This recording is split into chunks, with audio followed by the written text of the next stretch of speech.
जी अस्सलाम वालेकुम। आज का जो टॉपिक है उसका नाम है ग्लाइकोलाइसिस। सो ग्लाइकोलाइसिस पहला स्टेप रेस्पिरेशन जो कि एरोबिक और एनएरोबिक के अंदर कॉमन होता है उसका नाम है ग्लाइकोलाइसिस। जी स्टार्ट करते हैं एमडी कैट के लिहाज से ग्लाइकोलाइसिस क्या होता है। ग्लाइकोलाइसिस को दूसरा नाम देते हैं ईएमपी पाथवे।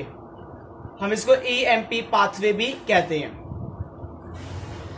अब जो ग्लाइकोलाइसिस है इसका लफ्जी मतलब है ब्रेक डाउन ऑफ ग्लूकोज।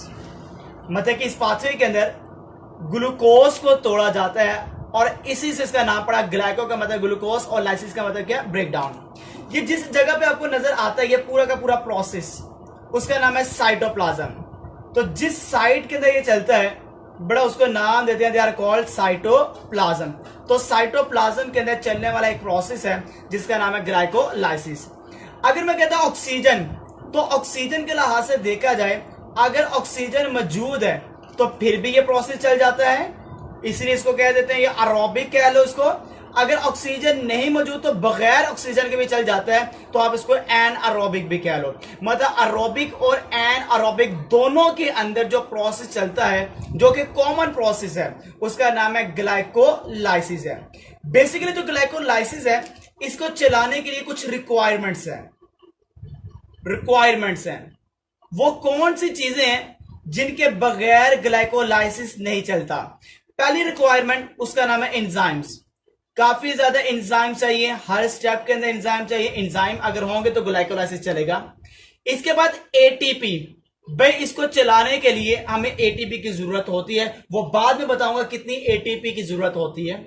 इसके बाद को एंजाइम, हमें को एंजाइम की जरूरत होती है और वो को एंजाइम का नाम है एनएडी, निकोटीन अमाइड डाइन्यूक्लियोटाइड। ये तीन चीजों की मदद से हमने जिस प्रोसेस को चलाना है उस प्रोसेस का नाम है ग्लाइकोलाइसिस। बेसिकली जो ग्लाइकोलाइसिस है इसको हम दो फेजेस के अंदर डिवाइड करते हैं। दो फेजेस के अंदर एक जो पहला फेज होगा हम उसको कहते हैं प्रिपरेटरी फेज। प्रिपरेटरी फेज मतलब इसके दो फेजेस हैं। एक फेज का नाम प्रिपरेटरी फेज है और जो दूसरा फेज है उसका नाम है ऑक्सीडेटिव फेज। मतलब कि दो फेजेस हैं, एक ऑक्सीडेटिव फेज और एक का नाम है प्रिपरेटरी फेज। जो प्रिपरेटरी फेज है, प्रिपरेटरी फेज, इसके अंदर देखा जाए तो ग्लूकोज को तोड़ा जाएगा दो चीजों के अंदर। एक का नाम है G3P ग्लिसर एल्डिहाइड 3 फॉस्फेट और जो दूसरी चीज है उसका नाम है DAP dihydroxy acetone phosphate. Dihydroxy acetone phosphate एक ये बनेगा और एक G3P बनेगा ग्लिसर एल्डिहाइड 3 फॉस्फेट। ग्लूकोज को तोड़कर यहां तक लेकर आना ये प्रिपरेटरी फेज के अंदर होता है। ये जो ग्लूकोज को यहां तक लेकर आना ना ये टोटल 5 स्टेप्स होते हैं। तो 5 स्टेप्स के अंदर ग्लूकोज को इस चीज के अंदर चेंज किया जाता है। इन दोनों के अंदर ये 5 स्टेप का जो आपके पास पूरा फेज होगा उसका नाम है प्रिपरेटरी फेज। ऑक्सीडेटिव फेज के अंदर जो G3P बना हुआ है, जो डाईहाइड्रोक्सी एसीटोन फॉस्फेट बना हुआ है, इसको तोड़कर इसको कन्वर्ट किया जाता है। ब्रेकडाउन करने के बाद इसकी फॉर्मेशन की जाती है और बनाया जाता है 2 पायरोवेट। तो 2 पायरोवेट यहां से लेकर यहां तक टोटल 5 स्टेप्स होते हैं। और ये जो 5 स्टेप्स हैं इस फेज को हम नाम देते हैं जिसमें पायरोवेट बनते हैं उसका नाम ऑक्सीडेटिव फेज है और जहां पे ये दो चीजें बनती है उसका नाम प्रिपरेटरी फेज कहलाता है। जैसे कि मैंने आपको बताया प्रिपरेटरी फेज में ये दो चीजें बनेंगी और ऑक्सीडेटिव फेज में एंड पे ये बन जाएगा। प्रिपरेटरी फेज के अंदर अगर देखा जाए तो एटीपी यूज होती है, इसलिए इसका दूसरा नाम बता रहा हूं इस फेज का। इसको हम कहते हैं इन्वेस्टमेंट फेज। इसको इन्वेस्टमेंट फेज भी कहा जाता है और यहां पे एटीपी बनेगी, इसको हम पे ऑफ फेज भी कहते हैं। पे ऑफ फेज भी कहते हैं। तो ऑक्सीडेटिव का दूसरा नाम पे ऑफ फेज है और प्रिपरेटरी फेज का दूसरा नाम इन्वेस्टमेंट फेज है। अब प्रिपरेटरी फेज के अंदर देखा जाए 2 एटीपी यूज होती हैं। 2 एटीपी यूज होती हैं, ठीक हो गया। ऑक्सीडेटिव फेज के अंदर जो एटीपी है जो बनती है, फॉर्मेशन एटीपी जो होती है वो आपको 4 एटीपी नजर आती है जो कि बनती है ऑक्सीडेटिव फेज के अंदर। गेन ऑफ 4 एटीपी या फॉर्मेशन ऑफ 4 एटीपी, और साथ ही साथ दूसरी एनर्जी बनती है ऑक्सीडेटिव फेज के अंदर 2NADH प्लस H। तो ये 2 बनेगी और 4 एटीपी बनती है। तो 4 एटीपी यहां पे फॉर्मेशन होती है ऑक्सीडेटिव में, और यहां पर 2 एटीपी यूज होती है। अगर फॉर एग्जाम्पल मैं देखता हूं कि पूरे ग्लाइकोलाइसिस के अंदर पूरे ग्लाइकोलाइसिस के अंदर फॉर्मेशन ऑफ एटीपी कितनी है, टोटल एटीपी फॉर्मेशन, जो टोटल एटीपी फॉर्मेशन है वो आपको नजर आती है 4। कितनी बनती है? 4 एटीपी की फॉर्मेशन होती है, ये याद रखना है। अब 4 तो बन गई हैं, यूज कितनी हुई हैं? 2। तो 2 इसके माइनस करें तो बाकी कितने बच जाती है? हमारे पास 2 बच जाती हैं। तो हम उसको कहते हैं नेट एटीपी। तो नेट एटीपी की जो फॉर्मेशन है वो हमारे पास कितनी है? 2 एटीपी। तो अगर एमसीक्यूज आता है टोटल एटीपी फॉर्मेशन, तो बेटा आपने बताना 4 है। अगर एमसीक्यूज कहता है कि नेट एटीपी प्रोडक्शन, नेट जो कि यूज किए जो एटीपी है उसको माइनस करके, तो हमारे पास कितनी है? वो 2 एटीपी है। और अगर वो कहते हैं यूज ऑफ एटीपी, एटीपी कितनी यूज हुई है, अगर वो कहते हैं यूज ऑफ एटीपी, तो एटीपी की इस्तेमाल इस पूरे फेज के अंदर कितना है? तो बेटा हमने कितनी एटीपी को इस्तेमाल किया है? 2 एटीपी को इस्तेमाल किया है।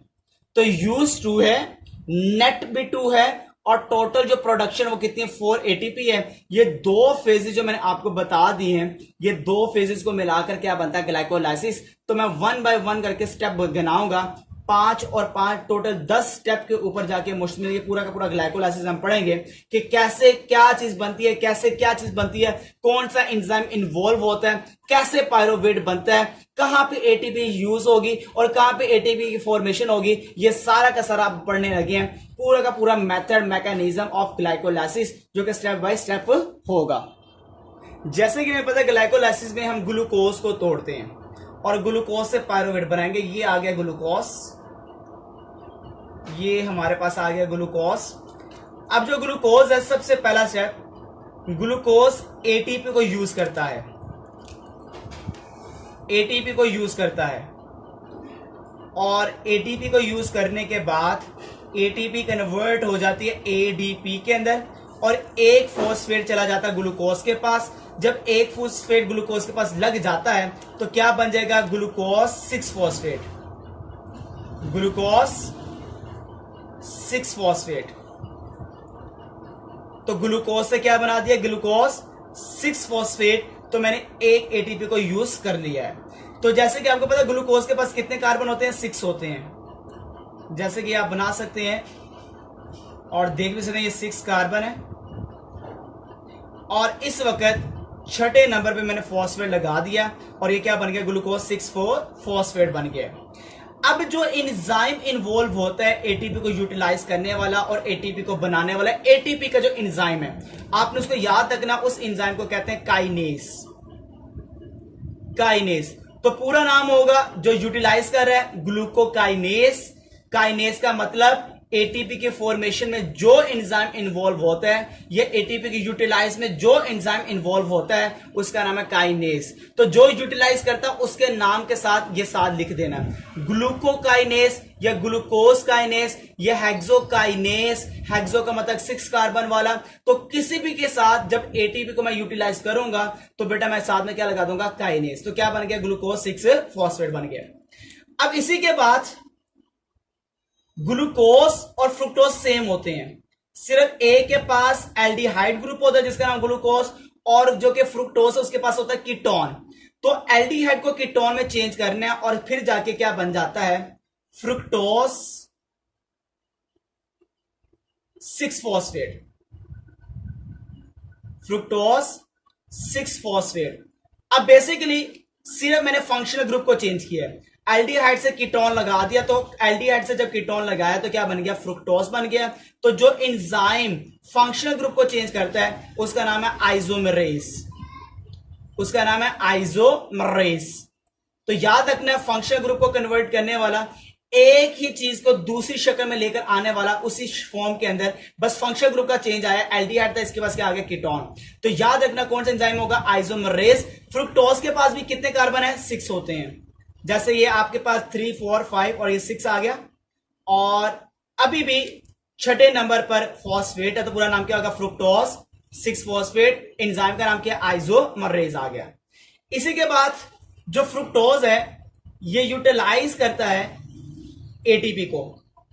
तो जब एटीपी को यूटिलाइज करेगा, एटीपी को इस्तेमाल करेगा, तो एटीपी को इस्तेमाल करने के बाद फॉस्फेट ले लेगा और एटीपी को कन्वर्ट कर देगा एडीपी के अंदर, और क्या बन जाएगा, 2 फॉस्फेट आ जाएंगे, एक छठे नंबर पे लग जाएगा और जो अब मैंने लिया है वो पहले नंबर पे लग जाएगा। तो नाम क्या होगा, फ्रुक्टोज, क्योंकि फ्रुक्टोज ही है। 1 पे भी लग जाएगा, छठे पे भी लगा है, तो 2 फॉस्फेट के साथ बिस फॉस्फेट, ये इसका पूरा नाम आ गया। ठीक हो गया। तो सेम टू सेम, कोई चेंज नहीं आया, 6 ही कार्बन है फ्रुक्टोज के पास, और एक लगा था पहला का छठे नंबर फॉस्फेट। अब जो यूज किया है एटीपी को, तो कहां पे लग गया, पहले नंबर पे। तो पहले और छठे नंबर पे लगने की वजह से पूरा नाम क्या बन गया, 1,6 बिस फॉस्फेट आ गया। बेटा एटीपी को यूटिलाइज किया और मैंने नाम बता दिया। एटीपी को यूटिलाइज करते हुए जो एंजाइम है उसका नाम है काइनेस। तो पूरा नाम क्या होगा, जिसने यूटिलाइज किया, फ्रुक्टोज 6 फॉस्फेट काइनेस कह लो, या काइनेस फ्रुक्टोज 6 फॉस्फेट। तो ये जो यूज करने वाला है, और साथ में काइनेस आपको पता लग जाना चाहिए कि एटीपी को जो इस्तेमाल किया जाता है या एटीपी की फॉर्मेशन की जाती है, हम उसको कह देते हैं दे आर कॉल्ड काइनेस। ठीक हो गया, उस एंजाइम का नाम। अगले स्टेप के अंदर क्या होगा कि ये जो आपके पास आ गया फ्रुक्टोज 6 फॉस्फेट, ये सेंटर से इसको तोड़ दिया जाता है, सेंटर से इसको तोड़ दिया, 3 कार्बन वाला एक इधर आ गया, 3 कार्बन वाला एक इधर आ गया। ठीक हो गया। तो हमारे पास ये आगे 2 चीजें, एक कार्बन, 2 कार्बन, 3 कार्बन, एक कार्बन, 2 कार्बन और ये 3 कार्बन। ये हमारे पास अगला फॉर्मूला आ रहा है। इस कार्बन के यहां पे फॉस्फेट है पहले नंबर पे, ये आ गया। इस कार्बन का यहां पे है ये तीसरे नंबर पे। अब ये जो इसका नाम है, इसका और इसका, क्योंकि मैंने इसको ब्रेक डाउन कर दिया, तो ब्रेक डाउन करने की वजह से, सेंटर से तोड़ने की वजह से 3 कार्बन वाले हमारे पास 2 मॉलिक्यूल आ चुके हैं। ये जो है इसका नाम है डाइहाइड्रॉक्सी एसीटोन फॉस्फेट। ठीक हो गया। पहले नंबर पे कार्बन है, लिखना या ना लिखना इसमें कोई मैटर नहीं करता। डाइहाइड्रॉक्सी एसीटोन फॉस्फेट, आप इसको इस तरह भी लिख सकते हैं या DAP भी लिख सकते हैं। डी का मतलब डाई हाइड्रोक्सी, ए का मतलब एसीटोन, पे ए का मतलब क्या आ गया, फॉस्फेट। इसका नाम है ग्लिसर एल्डिहाइड, ग्लिसर एल्डिहाइड 3 फॉस्फेट, 3 फॉस्फेट, ये इसका नाम है। ठीक हो गया, जिसको आप लिखते हैं G3P।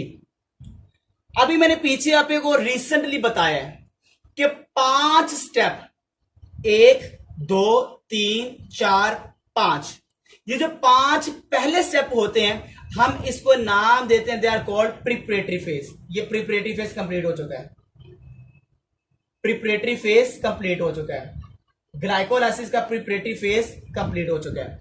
यहां तक प्रिपरेटरी फेज है। आपको मैंने बताया था, मैंने यहां पे 2 एटीपी की यूज करना है। एक एटीपी को मैंने यहां पे यूज किया है, एक एटीपी को मैंने यहां पे यूज किया है, तो 2 एटीपी यूटिलाइज हुई है।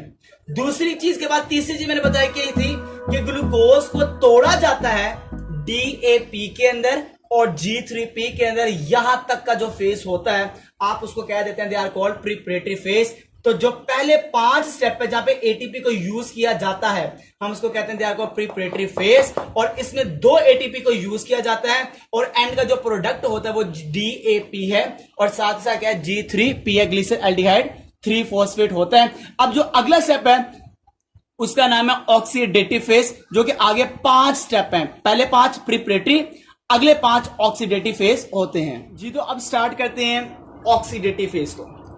अब होगा क्या, जो डाइहाइड्रोक्सी एसीटोन है, डाइहाइड्रोक्सी एसीटोन फॉस्फेट, और ग्लिसरल्डिहाइड 3 फॉस्फेट, ये दोनों के दोनों अपने अंदर से हाइड्रोजन को रिमूव करते हैं, और जब हाइड्रोजन को रिमूव करते हैं तो दे देते हैं NAD+ को, और जिसकी वजह से बन जाते हैं NADH+H। ठीक हो गया, एक यहां से ये बन गया, यहां से इसने हाइड्रोजन को रिमूव करना है इसने भी, और क्या बन जाता है NADH और +H बन जाता है। आप इसको NADH की 2 भी लिख सकते हैं, इसमें कोई फर्क नहीं है। तो यहां पे आपने देखा कि यहां से हाइड्रोजन को रिमूव किया है, हाइड्रोजन को रिमूव किया, और हाइड्रोजन का रिमूव होना है, दैट इज कॉल्ड ऑक्सीडेशन। तो यहां से आपको पहला पता लग जाना चाहिए ऑक्सीडेटिव फेज स्टार्ट हो चुका है। ऑक्सीडेटिव फेज क्यों स्टार्ट हो चुका है भाई? हाइड्रोजन को रिमूव किया, और हाइड्रोजन को रिमूव करने से ये 2 एनर्जी बनाई है, एक NADH और दूसरी भी NADH। तो बेटा ये जो एनर्जी हाइड्रोजन को रिमूव करने से बनी है, इस प्रोसेस को कहते हैं ऑक्सीडेशन, और इस वजह से इस फेज का नाम है ऑक्सीडेटिव फेज कहलाता है। अब इसी के साथ अगर मैं कहता हूं कि ये निकलने के बाद ये अपने अंदर एक ले लेते हैं इनऑर्गेनिक फॉस्फेट, एक ये भी एक अपने अंदर यूज करता है, ले लेता है इनऑर्गेनिक फॉस्फेट। पहले फॉस्फेट लगा था पहले नंबर पे, इसका लगा था तीसरे नंबर पे। ये जो फॉस्फेट इसने लिया है ये लग जाएगा तीसरे नंबर पर, ये जो लिया ये लग जाएगा पहले नंबर पर। ठीक हो गया, हाइड्रोजन को भी रिमूव किया और हाइड्रोजन को भी रिमूव किया। पहले तो एंजाइम का नाम सुनना, फिर बताऊंगा क्या बना क्या। हाइड्रोजन को रिमूव करके इस एनर्जी को बनाना, हाइड्रोजन को रिमूव करके इस एनर्जी को बनाना, उस एंजाइम का नाम है डिहाइड्रोजिनेस। डिहाइड्रोजिनेस, पॉइंट क्लियर हो गया? तो डिहाइड्रोजिनेस एंजाइम ने इसको बनाया और डिहाइड्रोजिनेस ने इसको बनाया। डी का मतलब रिमूव करना, हाइड्रोजन हाइड्रोजन को करना, एस का मतलब ये एंजाइम है। इस एंजाइम का भी सुन लेना, जिसने सेंटर से तोड़ा और 2 मॉलिक्यूल बना दिए। जो तोड़ने वाला सेंटर से, उसका नाम है एल्डोलेस, उस एंजाइम का नाम है एल्डोलेस। तो जो एल्डोलेस है पूरा नाम आपको पता है, आप कह सकते हैं फ्रुक्टोज 1,6-बिसफॉस्फेट एल्डोलेस, या एल्डोलेस फ्रुक्टोज 1,6-बिसफॉस्फेट, आप ये भी कह सकते हैं। अब आ जाते हैं इस चीज के ऊपर कि ये फॉस्फेट एक यहां पे लग गया और पहले का पहले नंबर पे लगा हुआ है, ये बना दिया मैंने 3 कार्बन, ये आ गया पहले यहां पे लगा था और इसका यहां पे लगा था। एक फॉस्फेट लिए, एक यहां पे लग गया, एक फॉस्फेट लिया, एक यहां पे लग गया। अब दोनों सेम मॉलिक्यूल बन गए, सेम टू सेम, कोई चेंज नहीं है। ये और ये फॉस्फेट लेने से, हाइड्रोजन निकालने से, ये दोनों के दोनों सिमिलर बन चुके हैं, और दोनों का नाम है 1 और 3। पहले नंबर पे फॉस्फेट, दूसरे नंबर पे फॉस्फेट, 1,3 बिस फॉस्फोग्लिसरेट, दोनों सेम है। अब एंड तक सेम चलते जाएंगे। इसका भी नाम क्या होगा? 1,3 बिस फॉस्फोग्लिसरेट। और क्या हो गया? यहां तक मैंने आपको पॉइंट बता दिया, आगे चलते हैं। अब ये दोनों के दोनों अपने अंदर से फॉस्फेट को निकालते हैं, दोनों के दोनों फॉस्फेट को निकालते हैं। पहला फॉस्फेट ये भी निकालेगा, ये भी पहला फॉस्फेट निकालेगा, मतलब ये वाला फॉस्फेट निकलेगा, ये वाला फॉस्फेट निकलेगा। तो आपके पास कार्बन कितने हैं? 3 है, ये ले भाई 3 है।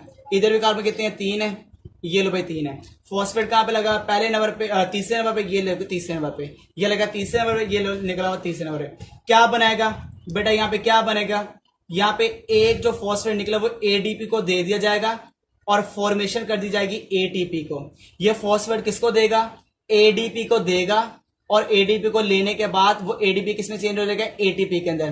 तो बेटा एटीपी बन गई, यहां पर एक एटीपी यहां बनी है, एक एटीपी यहां बनी है। इसका क्या नाम होगा? इसका क्या नाम होगा? नाम आपके सामने है। तीसरे नंबर फॉस्फेट है, 3 फॉस्फो है, मैंने कोई और चेंज नहीं किया, तो नाम क्या होगा? ग्लिसरेट होगा। तो कोई चेंज नहीं आया, 3-फॉस्फोग्लिसरेट, इसका भी क्या नाम है, 3-फॉस्फोग्लिसरेट। बस पहले नंबर पर जो फॉस्फेट है वो निकल गया, सिर्फ तीसरे नंबर वाला वहां पे रिटेन कर गया। ये 3-फॉस्फोग्लिसरेट और ये भी क्या आ गया, 3-फॉस्फोग्लिसरेट आ चुका है। अब यहां से आगे क्या होगा देखिएगा जरा, ये आगे अपने फॉस्फेट की पोजीशन को चेंज करते हैं। भाई आपको एक चीज तो याद हो जाएगी, मैं फिर बता रहा हूं, एटीपी को यूज किया है, एटीपी को यूज किया है, एटीपी को बनाना यूज करना, जो भी करना, एंजाइम एक ही है और उसका नाम क्या है, काइनेस। ये तो आपने भूलना नहीं है, मैंने इसलिए नहीं बताया कि आपको पता होना चाहिए। एटीपी का जहां नाम आ जाएगा आपने क्या लिख देना है, काइनेस लिख देना है। अब ये और ये क्या करते हैं, दोनों के दोनों देखते हैं जरा। ये भी अपना फॉस्फेट को पोजीशन को चेंज करेगा, ये भी फॉस्फेट को पोजीशन की चेंज करेगा। कैसे चेंज करेगा, 3 कार्बन है, इधर भी 3 कार्बन थे, सेम टू सेम मॉलिक्यूल थे दोनों, 3-फॉस्फोग्लिसरेट। दोनों ने अपने फॉस्फेट को उठाकर सेकंड नंबर पर ले आए, दूसरे नंबर पर कार्बन पर। किस कार्बन पर ले आए, दूसरे नंबर वाले कार्बन पर ले आए। तो भाई चीज तो वही है, सिर्फ पोजीशन चेंज हुई, तो आपने पोजीशन को चेंज करने के लिए उसका नाम लिख देना। क्या नाम होगा इसका, आपको पता होना चाहिए। इसका नाम है 2-फॉस्फोग्लिसरेट, इसको मैंने नाम दे दिया। और यहां पे भी सेम है, 2-फॉस्फोग्लिसरेट, इसका नाम दे दिया। तो 3 नहीं लगाना, 3 का मतलब तीसरे नंबर पे था। अब दूसरे नंबर फॉस्फेट आ गया तो 2-फॉस्फोग्लिसरेट। वो कौन सा एंजाइम है जो फॉस्फेट को उठा के यहां पे लेकर आया, बड़ा उसका नाम है म्यूटेस। उस एंजाइम का नाम है म्यूटेस। तो बड़ा नाम नहीं भूला, जो फॉस्फेट की पोजीशन को चेंज करता है, दे आर कॉल्ड म्यूटेस है। अब दोनों के दोनों मॉलिक्यूल ने अपने अंदर से खारिज किया, अपने अंदर से निकाल दिया वाटर को, पानी को रिमूव किया। इसने भी 2 हाइड्रोजन ऑक्सीजन निकाला, इसने भी 2 हाइड्रोजन और ऑक्सीजन निकाला। ठीक है बेटा, कार्बन उतने ही है, कार्बन ही चेंज हो रहे। कार्बन को आपने याद रखना, 3 ही कार्बन है, 3 ही कार्बन है। और दूसरे ही नंबर पर फॉस्फेट है, दूसरे ही नंबर पर फॉस्फेट है। फॉस्फेट भी चेंज नहीं हुआ और कार्बन नंबर, कार्बन का भी तादाद चेंज नहीं हुई। तो मगर इसका वाटर निकलने के बाद इसकी कंपोजिशन चेंज हुई। अब क्या बन गया, अब इसका नाम है 2-फॉस्फोइनोल पायरोवेट, 2-फॉस्फोइनोल पायरोवेट। तो आपने याद रखना है, ये दोनों वाटर के निकलने के बाद जो बनता है उसका नाम है 2-फॉस्फोइनोल पायरोवेट। वाटर को निकालने वाला एंजाइम का नाम क्या है, वाटर कौन सा एंजाइम निकालता है, बड़ा उसका नाम है इनोलेस। तो नाम याद रखिएगा, फॉस्फेट की पोजीशन चेंज करने वाला म्यूटेस, वाटर को रिलीज करने वाला कौन है, इनोलेस कहलाता है, इनोलेस। इनो आपने नाम सुना ही होगा, सैशे जो पानी में डाल के पीते हैं, इनो सही, इनोलेस। ठीक है, तो याद रखने के लिए आपको याद होना चाहिए इनोलेस। अब यहां पर आपने एंड पर जो फॉस्फेट दूसरे नंबर पे लगा था वो भी बाहर निकाल देना है। और वो कौन लेगा, एडीपी, क्या बना देगा, एटीपी। कौन लेगा, एडीपी, और क्या बना देगा, एटीपी। तो यहां पर देखा जाए तो आपके पास अगेन 1 और 2 एटीपी बन चुकी है, और लास्ट में जो बन चुका है उसका नाम है पायरोवेट। इस एटीपी के बनने के बाद आखिर में 2 पायरोवेट बन चुके हैं, और दोनों पायरोवेट का फॉर्मूला क्या होता है, C3H4O3, C3H4O3। तो ये जो 2 पायरोवेट बने हैं, इसको बनाने के लिए इस पूरे के पूरे प्रोसेस को नाम देते हैं, दे आर कॉल्ड ग्लाइकोलाइसिस है। तो जरा सा मैं आपको चीजें बताता चलूं, एटीपी कितनी बनी है, 1 2 3 और ये 4 एटीपी बनी है। NADH कितनी बनी है, 1 2 NADH बनी है, मतलब कि 2 NADH बनी है और 4 एटीपी बनी है। एटीपी स्मॉल कितनी हुई है, तो आप देख सकते हैं यहां पर कि जो एटीपी हमने यूज किया है वो है 1 और 2 एटीपी को हमने यूज किया, तो 2 एटीपी को यूज किया और 4 एटीपी बनाई है। 4 टोटल है और 2 यूज है।